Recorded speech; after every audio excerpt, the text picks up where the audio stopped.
September 18వ తేదీన బుధవారం భద్రపద పౌర్ణమి రోజు అరుదైన చంద్రగ్రహణం ఏర్పడింది. ఇది చాలా శక్తివంతమైనది.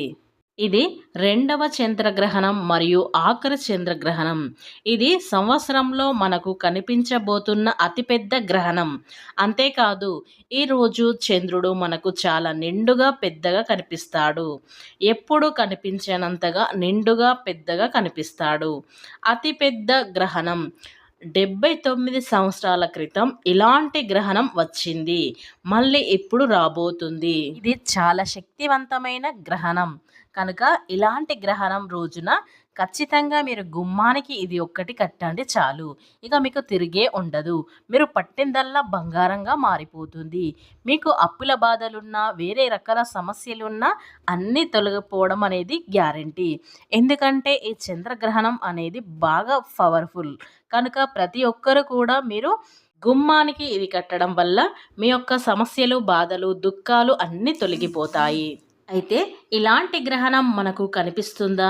గ్రహణం ఏ సమయంలో గ్రహణం ఏర్పడుతుంది? గర్భిణీ స్త్రీలు గ్రహణ నియమాలు పాటించాలి లేదా అనే విషయాలను ఇప్పుడు మన ఛానల్లో తెలుసుకుందాం. అంతకన్నా ముందు నా చిన్న రిక్వెస్ట్ అండి, వీడియో పూర్తిగా చూడండి, నచ్చితే లైక్ చేయండి. అలాగే మా ఛానల్ని కొత్తగా చూసినట్లయితే సబ్స్క్రైబ్ చేసుకోవడం మర్చిపోకండి. సూర్యుడు, భూమి, చంద్రుడు ఒకే వరుసలోనికి వచ్చినప్పుడు సూర్యుని కాంతి చంద్రునిపై పడకుండా భూమి అడ్డుకుంటుంది. దీంతో భూమిపై ఉన్న వారికి చంద్రుడు కనిపించడం దీని చంద్రగ్రహణం. ఇది ఎప్పుడు పౌర్ణమి రోజు జరుగుతుంది. చంద్రగ్రహణాలు 3 రకాలుగా ఏర్పడతాయి. అందులో మొదటిది సంపూర్ణ చంద్రగ్రహణం, రెండవది పాక్షిక చంద్రగ్రహణం, మూడవది ప్రత్యయ చంద్రగ్రహణం. మొదటిగా సంపూర్ణంగా చంద్రగ్రహణం అంటే చంద్రుడు పూర్తిగా ఛాయలో ఉండి చంద్రుడు, భూమి, సూర్యుడు ఒకే సరళ రేఖపై ఉంటే అది సంపూర్ణ చంద్రగ్రహణం ఏర్పడుతుంది. భూమిపై మన కన్నులతో స్పష్టంగా చూసి గమనించవచ్చు. ఇక్కడ చంద్రుడు, భూమి, సూర్యుడు ఒకే సరళ రేఖపై వచ్చినప్పుడు సూర్యుడు కాంతి చంద్రునిపై పడకుండా భూమి పూర్తిగా అడ్డుకునే ప్రాంతాన్ని ఛాయ అని అంటారు. ఛాయ చుట్టూ ఉండే ప్రాంతాన్ని ప్రత్యయ అంటారు. రెండవది పాక్షిక చంద్రగ్రహణం అంటే చంద్రుని ఛాయ సూర్యకాంతిలో కొద్దిగా భాగం మాత్రమే భూమిచే అడ్డుపడితే పాక్షిక చంద్రగ్రహణం ఏర్పడుతుంది. ఈ సందర్భంలో చంద్రుడు, భూమి, సూర్యుడు ఒకే సరళ రేఖపై ఉండరు. దీనిని కూడా కంటితో గుర్తించడం చాలా సులభం. అదే చంద్రుడు ప్రత్యయంలో కదులుతున్నప్పుడు ఏర్పడే చంద్రగ్రహాన్ని ప్రత్యయ చంద్రగ్రహణం అంటారు. దీన్ని మనం కంటితో గుర్తించడం చాలా కష్టం. ఇక మనకు సెప్టెంబర్ 18 వచ్చే ప్రత్యయ చంద్రగ్రహణం. ఇది మన కంటికి కనిపించదు. ఈ గ్రహణం మనం టైమింగ్స్ ప్రకారం సెప్టెంబర్ 18వ తేదీన 7:45 ఏర్పడి మధ్యాహ్నం 12:47 ముగుస్తుంది. దాదాపు 5 గంటల పాటు ఈ గ్రహణం అనేది ఉంటుంది. అంటే మన టైమింగ్స్ ప్రకారం పగటిపూట ఈ చంద్రగ్రహణం ఏర్పడుతుంది. మనకు మధ్యాహ్నం సమయంలో చంద్రుడు కనిపిస్తాడా? కనిపించడు కనుక ఈ చంద్రగ్రహణం కూడా మనకు కనిపించదు.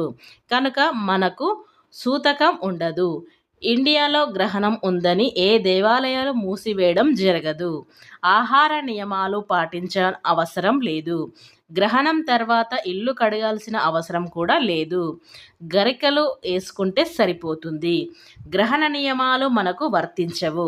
కానీ గ్రహణం వలన గ్రహ ప్రభావం ఏర్పడుతుంది. కాబట్టి గర్భిణీ స్త్రీలు కాస్త జాగ్రత్తగా ఉండాలి. ఏమీ లేదు, గ్రహణ సమయంలో జస్ట్ బయటకు రాకుండా ఉండండి చాలు. అలాగే ఈ గ్రహణం కనబడకపోయినా 50% ఎఫెక్ట్ మాత్రం ఖచ్చితంగా ఉంటుంది. కనుక ఈ గ్రహణ సమయంలో అందరూ కూడా జాగ్రత్తగా ఉండండి. ముఖ్యంగా చిన్న పిల్లలు కూడా ఇంట్లో నుండి బయటకు తీసుకురావలాంటివి చేయకూడదు.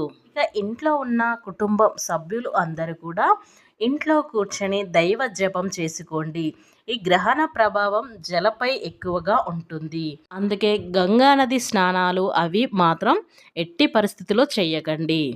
ముఖ్యంగా గ్రహణం రోజు అందరూ కూడా పాటించవలసిన కొన్ని నియమాలు. ఈ గ్రహణం భద్రపద పౌర్ణమి రోజున ఏర్పడబోతుంది. దీనినే మహాలయ పౌర్ణమి అని కూడా అంటారు.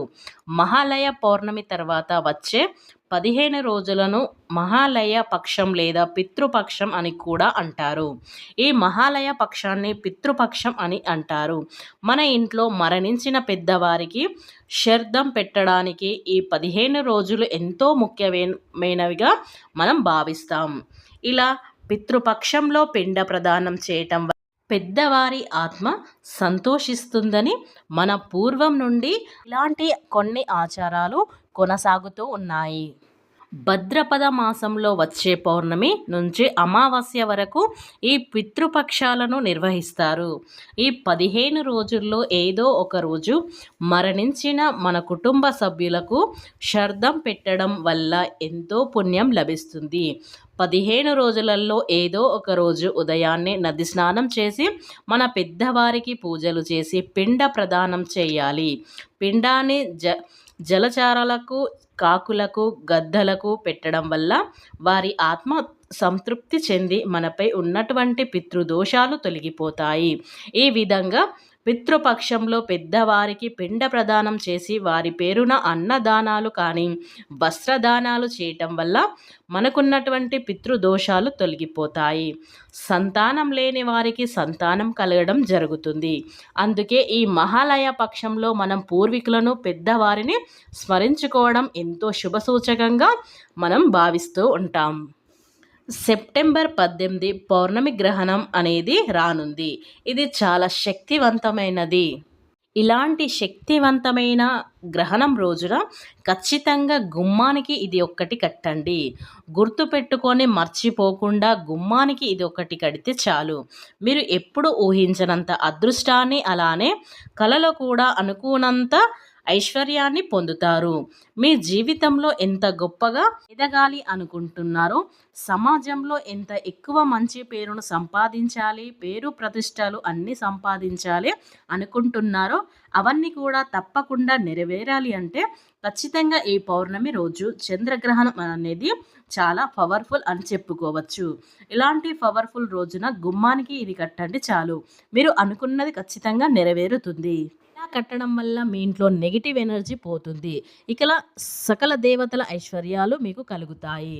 ఇలాంటి పౌర్ణమి రోజున గుమ్మం అనేది చాలా పవిత్రంగా ఉండాలి. అప్పుడే మనం ఖచ్చితంగా మన జీవితంలో అనుకున్నది సాధించగలుగుతాము. ఇంట్లో నెగిటివ్ ఎనర్జీ లేకుండా ఉంటుంది. ఇంట్లో నెగిటివ్ ఎనర్జీ ఉండడం వల్ల మన జీవితంలో చాలా రకాల కష్టాలు ఏర్పడతాయి. కాబట్టి ఇలాంటి కష్టాలన్నీ తొలగించుకొని మనం ధనవంతులు కావాలి అంటే ఖచ్చితంగా పౌర్ణమి రోజున గుమ్మానికి ఇది కట్టాల్సిందే. అయితే ఈ గుమ్మానికి ఏం కట్టాలి అంటే ఒక ఎరుపు రంగు వస్త్రాన్ని తీసుకొని దాంట్లో పిడికెడంతా రాళ్ళ ఉప్పుని పొయ్యండి. ఇలా పోసిన తర్వాత ఒక రూపాయి నాణ్యాన్ని అందులో పెట్టండి. ఎందుకంటే లక్ష్మీదేవికి ఇష్టమైనది. అలాగే పసుపు రంగులో ఉన్న ఒక నిమ్మకాయని పెట్టండి. ఇక 5 మిరపకాయలను అందులో వేయండి. వీటన్నిటిని మూటలా కట్టండి. కట్టి వీటిని మీ సింహద్వారానికి కట్టండి. అంటే చాలామందికి 2 సింహద్వారాలు ఉంటాయి. మీరు ఎక్కువైతే ఎక్కడి నుండి నడుస్తూ ఉంటారో ఆ సింహద్వారానికి దీన్ని కట్టండి. ఇలా కట్టిన తర్వాత మీరు కాళ్ళు చేతులు కడుక్కొని ఇంట్లోకి వెళ్ళాలి. అప్పుడే మీ ఇంట్లో నుండి దరిద్రమంతా పోతుంది. లక్ష్మీదేవి మీ ఇంట్లో తిష్ట వేసుకొని కూర్చుంటుంది. వద్దన్న డబ్బు వస్తూనే ఉంటుంది. ఎందుకంటే ఇది చాలా శక్తివంతమైన గ్రహణం కనుక ఇలాంటివి మీరు గుమ్మానికి కట్టినట్లయితే మీకున్న సమస్యలన్నీ తీరిపోవడం అనేది జరుగుతుంది. కాబట్టి ప్రతి ఒక్కరు కూడా మర్చిపోకుండా గుమ్మానికి వీటిని కట్టండి చాలు. ఇక మీకు తిరిగే ఉండదు.